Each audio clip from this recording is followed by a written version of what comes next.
Coming to the back, you just belt it out if you like. Okay. So imagine you would have something to say to this. So, bear with me. So I'm sure you've seen like interviews, TED Talks, things like this. I sort of see it coming from, I think the last thing I saw was an interview with Bill Gates. And it's definitely something that emerges from, I think, the sort of Democratic Party, liberal wing of the intelligentsia's argument that in spite of everything, in spite of all of the wars, things are getting better. Fewer people are dying, the life expectancy is increasing, and so in general, things are getting better, and then they cite a bunch of statistics to that effect. So I'm curious, what would you have a global statistical information? I'm wondering what you have to argue against that. Some things come to my mind, but I'm curious what you would say. Well, no, I mean, I'm curious about what data you use in conversations like that as well. I mean, for me, the fact that the level and incidence of hunger is going up now for the first time in decades is that's unarguable. If someone's saying people are better off and the data says no, they're not, then I mean, it seems to me that that's not necessarily a debatable point. So the rising levels of food insecurity would be an important thing to point to there. I think that capitalism is endlessly ingenious at being able to figure out justifications for its existence.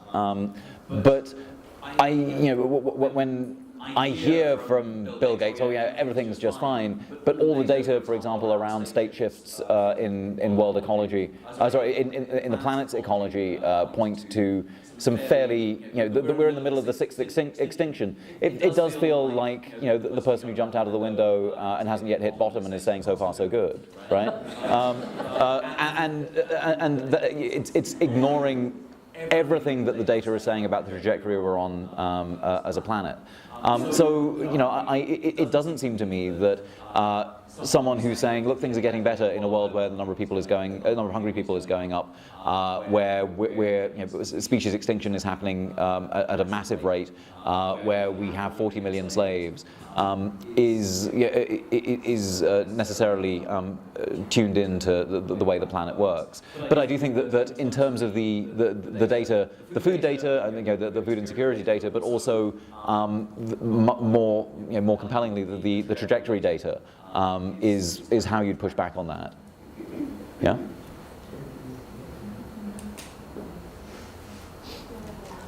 Yeah. Yeah. So I was thinking, even if we somehow wrestled the agriculture industry and food industry from the capitalists, and the people who are in control, it's still not sustainable. We also need a change in behavior, a change in diets to be on plant-based. Absolutely. So how do we do that, and how do we combine it with the struggle of obtaining power over those industries? Well, I mean, in terms of the shift away from the shift towards sustainable diets, eating local and sustainable and shade-grown, dolphin-friendly, tuna-friendly, the food. I mean, I'm down with the idea that individual consumption decisions are important. The gag is, I buy fair trade coffee because what's the alternative? Bastard coffee that involves the exploitation of children because I like my coffee bitter. No, I mean individually, of course, we do what we can, but to recognise that in fact. For most of the planet can't afford to eat 5 fresh fruits and vegetables a day. And this is not just about the United States, it's a planetary phenomenon. So merely saying, you should probably eat more fresh fruits and vegetables is in many cases, a callous thing to say, without recognizing that that the people can't afford it. And so in terms of dietary shift, what I need the food movement to be doing is thinking about class and race and history. And the food movement is often too much a sort of, well, you know, the poor, they're just weaned on McDonald's, they'll never develop a taste for anything sustainable. And that sort of class prejudice shoots through the food movement in a way that is utterly distasteful and in deep ways fucked up. So then what do we do? I mean, it seems to me that you can't have the conversation about moving towards sustainable diets without having the conversation about wages. And a conversation about not just living wages for workers, but a basic income for everyone, right? Because again, think about what happens to workers after their working lives are over. Look at what, you know, the systems of care that workers need in order to be able to survive, right? You can't have an economy functioning without care work happening. And so all of a sudden, the conversation that started out about why aren't we vegan becomes a much richer conversation about why aren't we vegan and why aren't we able to afford to be vegan and why aren't we able to move away from industrial monoculture to the kinds of rich agroecological systems that Miguel Altieri, for example, who's sitting in front of you and is the world leader in this, has been pioneering for generations, for decades. He's not that old. But you know, the idea then becomes a much richer set of questions, and then you find more allies. So, for example, I mean, for me, I love the work that the MST does in Brazil. The rural landless workers movement, because they're a movement that's about poverty, but it's also about land occupation, but it's also increasingly about agroecology. It's also increasingly about controlling supply chains. You know, I mean, they don't claim to be a pure movement. They sell their milk to Nestle in some cases because there's no one else to buy it. But they are also moving to make the government raise the amount of money that they are paid, so that agroecological produce gets paid a premium, 30% more. When it's bought by the school system.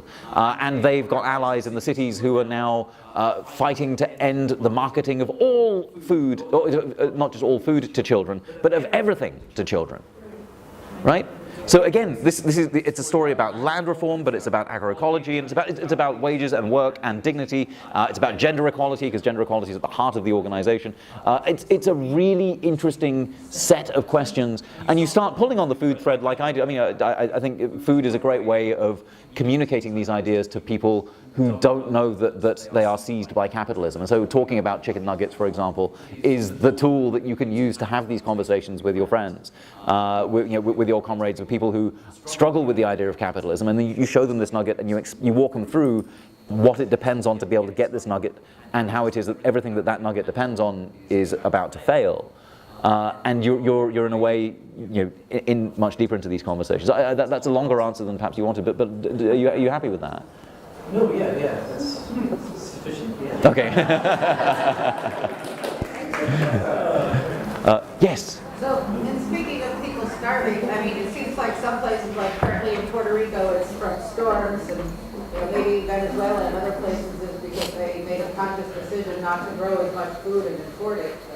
Then there's places like Yemen, which is, I guess, boycotts that are like war and stuff.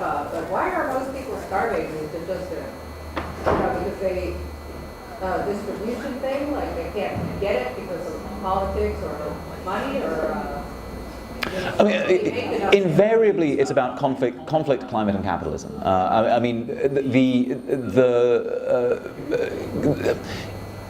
so Yemen, for example, and the four famines that are happening right now are complex emergencies that are not just about a food shortage, but it's about poverty. I mean, the work that Amartya Sen won the Nobel Memorial Prize in Economics for was observing that in every major famine since the Second World War, there's been enough food in an area to be able to feed people. The reason that people go hungry is not because an absence of food, but because the food is being hoarded. Right? You know, I mean, look. Imagine you've got money, and you're in a time where you see hunger already, you know, starting to happen. If you've got cash, your best investment is food, and and the best thing to do with it as a rational investor is to hoard it and to keep hoarding it, because you know the price is going to go up and up and up. And even though people are dying because they can't get the food, you're sitting on a very bankable commodity. So if you hoard grain for a week or two, the price of that grain is going to go way up. And then when you sell it, you'll make a very handsome return. But in the process, people will die. But it's not just about that kind of speculation. It does exist, and again, in major famine areas, you usually find food in the region, if not in the specific area where people are going hungry. It is exacerbated by conflict. It's certainly exacerbated by climate. But you know, I mean, I do a lot of work in sub-Saharan Africa, and I was told by my parents, eat up. There are children starving in Africa, right? You know, you hear that. So what do you think people in Africa tell their children? They say, eat up, there are children starving in India. And they're right, there are more children starving in India than there are in the entirety of Africa. And yet no one thinks of India as a place where there is conflict happening. But the reason that people are going hungry in India is because of poverty. Systemic grinding poverty that is, you know, funneled through a caste system and a class system that is specifically, you know, has been set up to be parasitic on particularly the work of farm labourers. The people most likely to be going hungry around the world are people who are farm workers. So not farmers, but people who are so poor that they can't afford a farm, and who have nothing to sell but their labour, and whose labour is the first thing that goes when a crunch comes. So those are the dynamics. But really, I mean, it's about power and poverty. As much as, I mean, it's exacerbated by things like climate shocks. But you know, it's not just the climate. It's also a story about the structures that we have to manage the climate. So let me give you a story, because it's an appropriate one to be telling right now. Here's how people die as a result of climate change and food. This is a story that's from 2010. I don't know if you remember, but in 2010 there was a huge, once-in-a-lifetime drought in Russia. I mean, it was international, but in Russia in 2010, this drought had the effect of having really very high temperatures in large parts of the grain-producing area. Now, 2010, you'll also remember, was in the middle of the Great Recession. And so there was here's the intersection. So you have really high temperatures caused by, exacerbated by climate change. Then you have a government that has fired its firefighters because they're expensive, and that has tried to pay down its debts to fight against the great austerity by selling off land, selling off state resources like forests to loggers who go through and chop down the trees and leave lots of tinder behind. And then you have incredibly high temperatures, and the forests burn, and there's no one to put out the fires, and they start encroaching, and the fires spread to grain-producing areas, wheat-producing areas. So already the fact that these, you know, the grain, you know, the grain is burning is a human interaction with climate. So then what happens? Well, the investors at one of the world's large grain futures companies, Glencore, you may not have heard of them, but they're based in Switzerland, and they touch a large part of grain that's traded internationally. So these investors from Glencore invite the Russian ambassador over to their offices in Zurich, and they say, look, if you impose tariffs, if you stop exporting your grain to the rest of the world, you in Russia are going to be just fine. Because, you know, yes, the grain is burning, and yes, you normally are the third largest exporter of grain. But if you just stop exporting, at least no one in Russia is going to go hungry. And the Russians, 3 days later, instituted a grain export ban. And so Russian bread prices were fine. But as a result, Glencore made a whole ton of money from the huge jump in the global price of food, global price of wheat.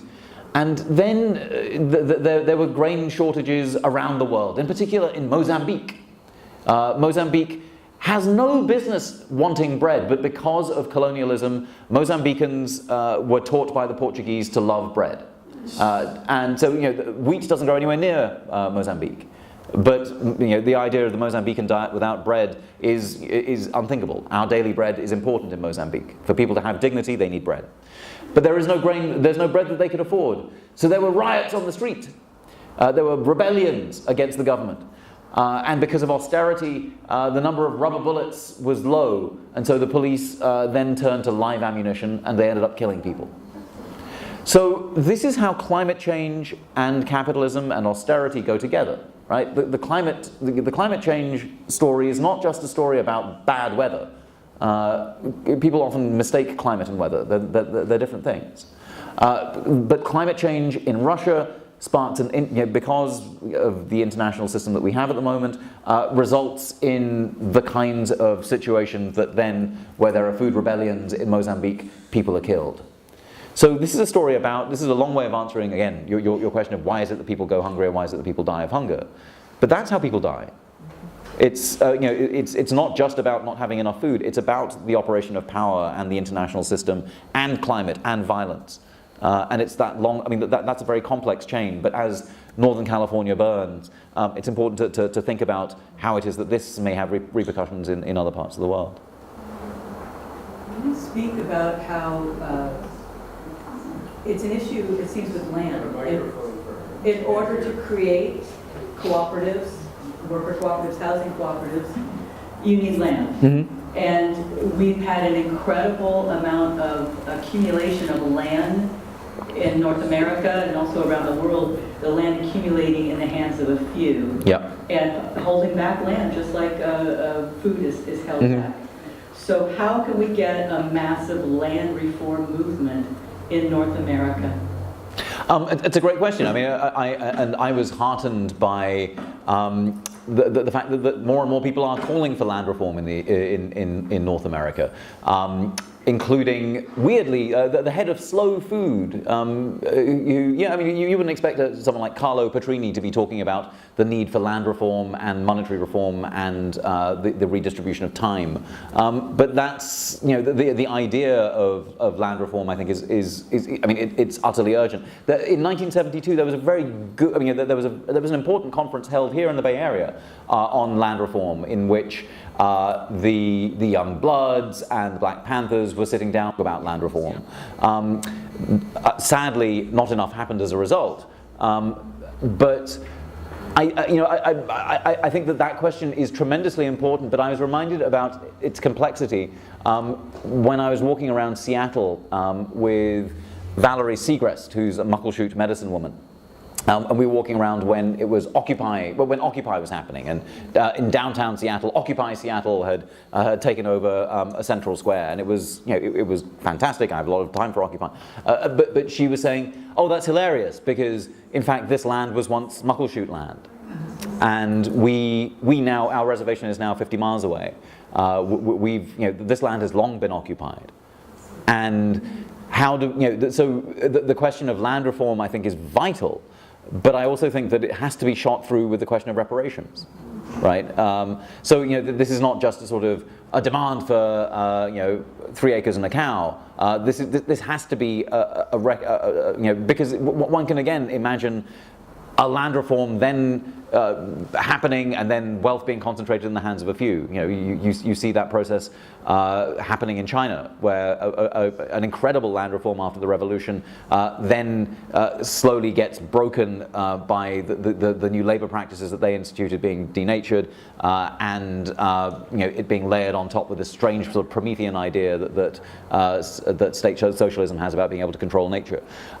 So I certainly think that a movement for land reform in the United States is something that can and should be dreamed, not just by people struggling with urban land access, and not just people struggling to get land to be able to farm on, but also indigenous people and the 500 nations that exist in this country. And those fights are ongoing. But I think I'm just grateful for the question, because I think it is a frontier that we can imagine moving forward on. There are a couple of questions at the back, yeah. Great. Okay, so my question, or to ask you to talk about, is sort of cheap trash, I guess, would be to put it on your list. What I mean is, after a real transformation of society, we inherit this messed up list of all the bad things in terms of production of food, distribution, and so on. And we're going to kind of inherit like a climate ecological emergency where we're going to have to really do some some serious reparation and sequestering the carbon and reorganizing the way we produce food and so on. But my question is, how much of the data that you've looked at accounts for overproduction? And just, that is, in each little industry that we look at, whether it be the food, energy, or so on, how much of it is just complete waste? That is actually producing things that are just thrown away. I mean, we know this in food production, it's something like 48 million tons, maybe even 40%, 40%, of all yeah. food that's produced is completely thrown away. Not even most of that coming from production, not coming from what's in your refrigerator. That's actually counted as being consumed because you bought it. So I wonder how much of just what capitalism produces is complete trash and actually never consumed and just complete and utter wastefulness, and how much we can account for that in the overproduction of resources, energy use, food production, and so on. That's a good question. I mean, the 40% figure is right in is correct in the food system. Though it's important to remember that in the global south, a lot of that 40% waste is post-harvest loss, right? I mean, it's not that people are growing food and then just deciding that this looks a bit stale and tossing it. It's much more about rats or loss to mold or insects or whatever it is, right? I mean, that post-harvest loss isn't waste in the same way, right? I mean, it's still sort of part of an ecology there. But certainly, I mean, food, because it is perishable, has much more of a, you can see that waste much more clearly. And you can see that waste happening not just in consumers' fridges, but in general, all the way up the food chain, where, for example, Whole Foods, Amazon now wants almost spotless kind of geometric projects, unblemished food. And so anything that looks like it's remotely been in nature is tossed. Because of consumer preference. But I don't know the data around things that are more durable. I mean, I certainly know that the idea of built-in obsolescence is a vital part of the way that capitalism operates. But I don't know the data, I don't know if anyone does, around other kinds of durable good. But I do know what the end game of that looks like, and it is those graphs of bad things. There was a question. Back there. I'm curious about the data that you got about slavery, because that's something that obviously no one wants anyone to know about. It's hidden. I'm not sure where the data comes from, and some more of the details behind what type of slavery. You mentioned like domestic or care workers. Mm-hmm. So I'm just curious about that, because I think a lot of people can just deny that there's any slavery anymore when they just don't see it. Yeah, so it's from the International Labour Organization, and that's important because the ILO is about as authoritative an international agency on this as you can find. It's it's a UN agency that the US hasn't yet left. So it's an organization that has, to some extent, the imprimatur of at least the tacit nod of the US government. But if you go to ILO.org, you'll find it there. And what's interesting is, the split between forced work, work that is, which people have not given their consent to participate, but do it either through various kinds of coercion or threat of death, or physical coercion. And forced marriage. And I think it's really important that the ILO counts forced marriage as a kind of modern day slavery, and recognizes that actually the absence of consent and the domestic work that then is required of invariably girls and women in those circumstances counts as a certain kind of servitude. But that's where it comes from, and those are the terms that they use, and it is about freedom and about consent and about the threat of violence in violating those terms.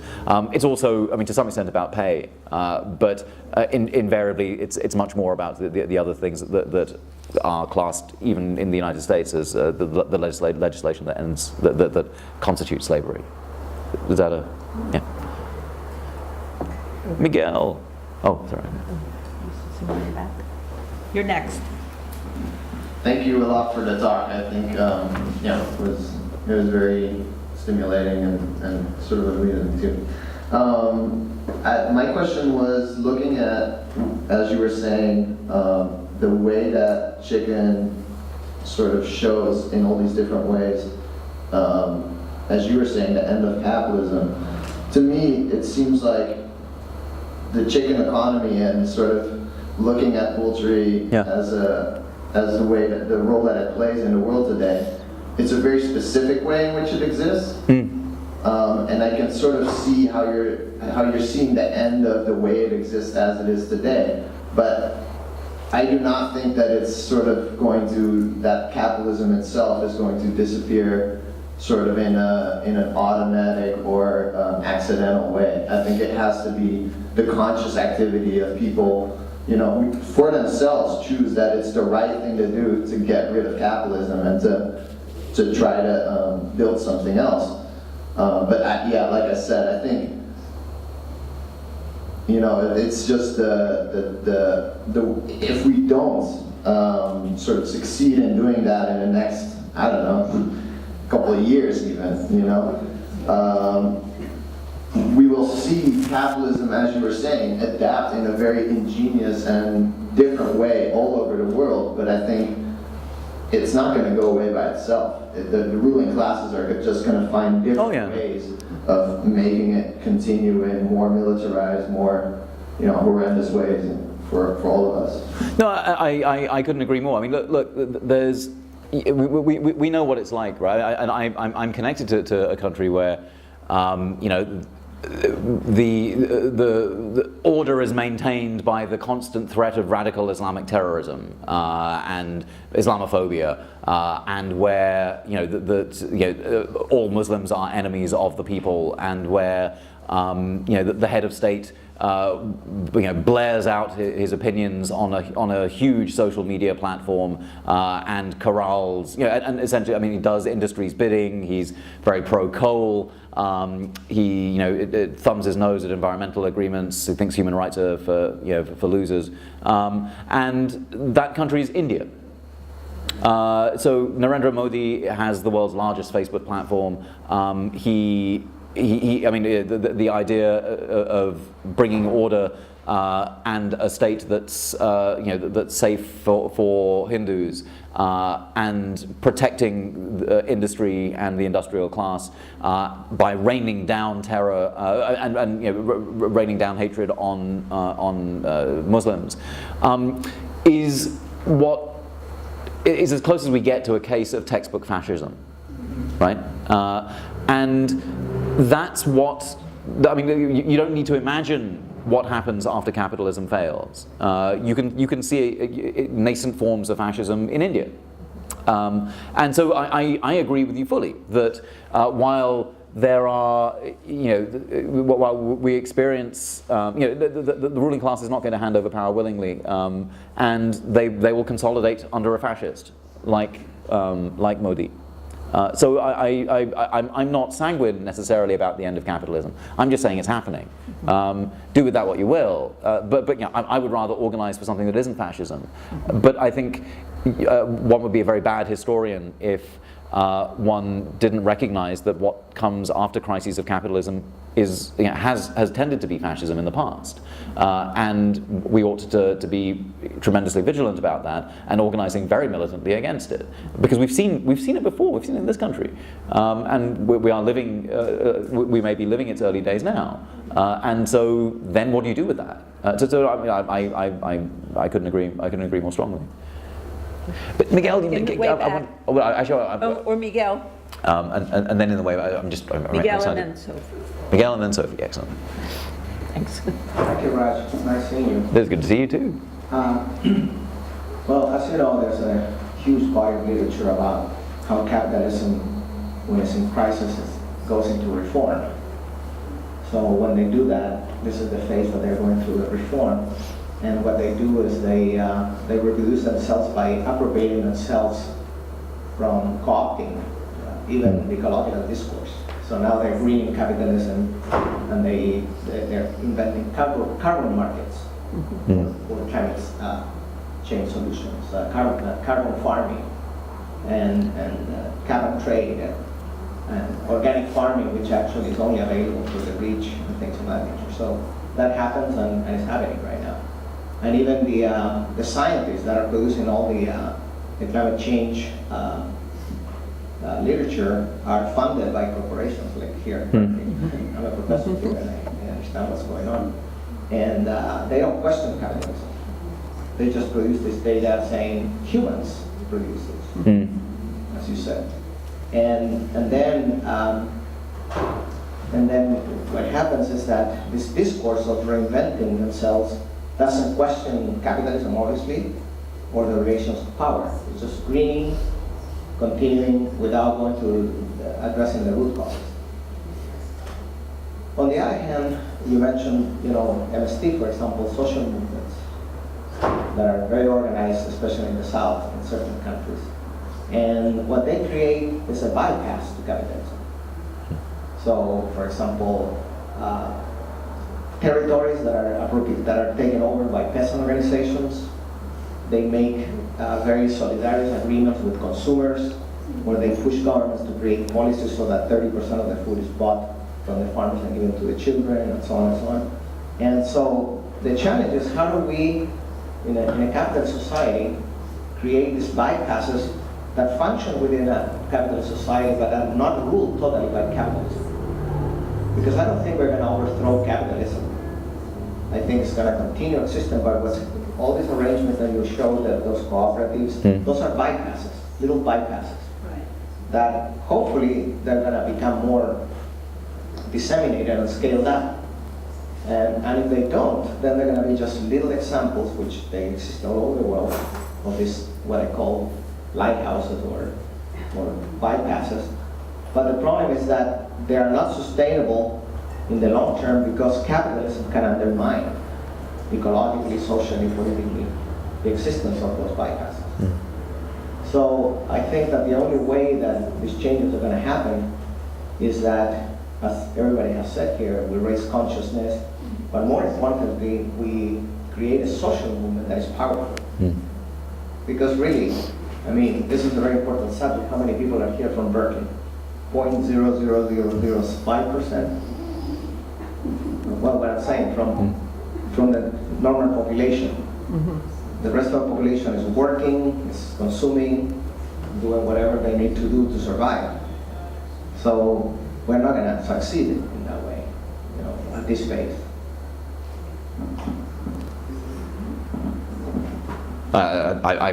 Invariably, Miguel, I always agree with you, but I think and I agree that everyone in this room should be like the lesbian Avengers. We should recruit. I think that's important. You don't know that the lesbian Avengers T-shirt? We recruit. It's a fantastic T-shirt. But yeah, no, I think that's part of the mission here, is to build that movement and recruit. Hi, thank you for your talk. Thank you, sir. I don't quite understand when you say capitalism is ending, because I actually think that what we're describing, you're talking about the relationship that we have to nature, to the world, and it's all kind of blanketed over this economic level. And I feel like if capitalism is ending, the world is ending, really. The world that we know is ending. And you talk about movements, and you talk about social ways that people are redefining their relationship to each other, to stuff. I mean, you describe how being able to explain the relationship of a nugget to all these people that are connected to how to make the nugget. I think that it's really these relationships, one is understanding them, and two is, if we're creating the nugget, then we can decide for ourselves, like, what are we going to create in the world, right? What are we going to create instead of a nugget? So it's these relationships that we build with each other, and the values that we put on these things, to the relationship of stuff, to each other, to care, to, I read a little bit of your introduction, so I knew kind of what you were going, but I think that what's important is that we, one, redefine them, but actually like build something to create the world that we want to see. And I don't necessarily know exactly where you're going when you say that you believe capitalism is ending. So So the idea here is that in order for capitalism to exist, it has always needed these 7 cheap things. And those, the idea of a cheap thing is a strategy that's deployed by capitalism in order to be able to make it profitable for a few people. But it's also their resources that get drawn into the processes of capitalism and are undervalued. And what I'm saying is that all of those things are in crisis. And if they're in crisis, capitalism can't function as it has in the past. So that's what I mean by saying that capitalism is ending. It's not that that all of a sudden state socialism or we're all going to be living in anarcho-syndicalist collectives. All I'm saying is that from the beginning, capitalism has depended on this, and it's sort of it's sort of reaching its limits. Let me give you an example. Christopher Columbus is the guy who crops up in every chapter in this book, because he represents all of these. In his actions, he drew on all of these cheap things. So he, we just had Columbus Day. Some people call it Columbus Day because it was the time that this white man brought civilization to the Americas. Other people call it Indigenous Peoples Day to recognize that it was the day that the slaughter of indigenous people began. But actually, both of those things kind of set that in the past, and it's not in the past. Because what did Columbus do? He persuaded some wealthy financiers that what he was going to do is open up a new frontier that would allow global wealth. And that he was going to, he was going to get here. He was going to discover India and colonize it and bring back riches. On the way, he exploited his workers. He had sailors on the Nina, Pinta, and Santa Maria. They were treated incredibly badly. He didn't pay them well. He offered a prize for the first sailor who spotted land. A sailor did spot land at 2 a.m, and Columbus took the prize from him because Columbus decided that he in fact had woken up in the middle of the night and seen land first. And then he gets to the New World, and he writes back to Ferdinand and Isabella that he's very sad that he's looking at all these plants and animals and doesn't know how much they're worth. He looks at nature and he can't immediately see money, and that makes him unhappy. He steals indigenous people, and then he says, "Oh no, they're being unruly. Let's bring some women along to keep them calm." He depends on cheap care, and then he brings it all back, and and in his next mission, his next voyage is a colonial one. He comes over with an armada and brings disease and takes back slaves, and he writes to Ferdinand and Isabella again saying, "In the name of the Holy Trinity, let us bring back all the slaves that can be sold." So who is it today who persuades bankers to fund their enterprises without having shown much in the way of a return on their businesses, and who is now offering to, whose work depends on some highly paid workers, some badly treated workers, and some slaves, and who is now off to colonize Mars? That's Elon Musk, right? Jeff Bezos. When he talks about setting up a new commercial ecosystem on the moon, is very clear that he wants to bring capitalism to the moon. He wants a new frontier. So the reason that I'm talking about, in a sense, Musk and Bezos are the signs of the continual reinvention of capitalism, but also its death throes, right? In order for capitalism to find a new frontier, they're having to look off-world. Because there's nowhere, they've done a number on this planet, but that's what I'm saying, is that actually, while we celebrate these guys, they're also a sign of the limits that capitalism has reached on this planet, and That's why so even though in many ways what Musk and Bezos are doing is very Columbus-like, right? They're persuading investors. Their companies have made very little money, but they're still able to sway people with the idea of untold new riches and a new frontier and a colonial mission. They're also underwritten by these kinds of cheap money and cheap whatever it is that are running out. So that's the argument I'm making, is that while we have these new visions for capitalism, we also have the other way that it can go, and it is going. For example, in India, we see the rise of fascism, and the way we combat that is by organizing social movements, because otherwise we put our faith in our. And it's so interesting to come back to the Bay Area from now that I can take a sufficient distance to the strangeness of the Bay Area, and just sort of look at and sort of read the reverence with which people like Musk and Bezos are treated. I mean, the San Francisco Chronicle isn't much of a paper, but it's continually interesting to sort of pick it up and look at the hero worship that's very much like Columbus worship, right? I mean, and without any of the acknowledgement of that in fact exactly what Musk and Bezos are doing is the original moment of capitalism and also the crisis. Okay, I think we're going to stop at this point and thank Raj very much and give him a few minutes. Thank you.